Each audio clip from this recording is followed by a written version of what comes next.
Masintabi po at sensitibo ang balitang ito. Napugutan ng isang rider matapos mabangga ng isang SUV at saka nagulungan pa ng oil tanker sa EDSA. Nasa frontline na balitang yan si JC Cosico. Nakapanlulumong eksena ang bumungad sa mga motorista sa EDSA kaninang umaga. Nakahandusay sa southbound na EDSA Shaw Underpass ang isang bangkay na wala ng ulo. Nagkalat din ang ibang bahagi na katawan ng tao. Rider pala ito na nagulungan ng tanker kaninang madaling araw. Sa kuha ng CCTV, makikita ang pagsemplang ng rider habang nasa bus lane.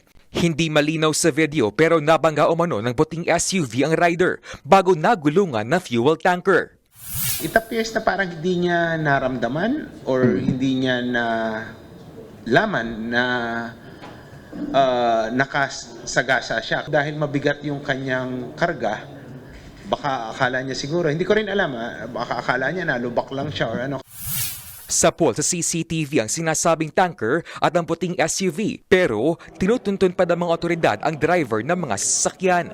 Ako po rin ay nananawagan doon sa mga dumaan at nakasaksi kung meron po kayong dashcam na magpapakita ng mas malinaw o mas malapit na kuha ng pangyayari. Sana po i-voluntarily i-submit nyo na po sa PNP.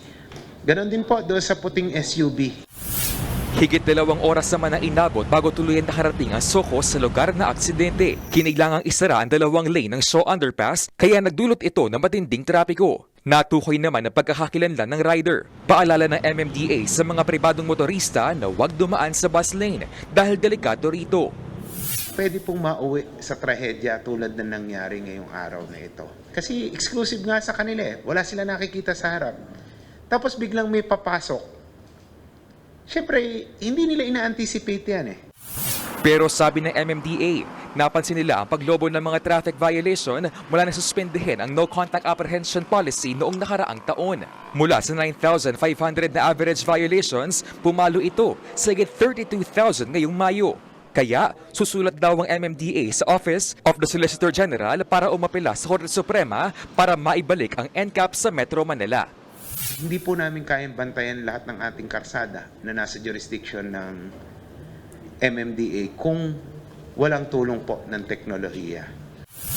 Magugunit ang pinatawan ng temporary restraining order ng SC ang NCAP kasunod ng petisyon na iba't ibang grupo na deklara itong unconstitutional dahil nalalabag daw ang karapatan ng mga motorista sa due process. Nagbabalita mula sa Frontline, JC Cosico, News 5. Mga kapatid, Julius Babaw po.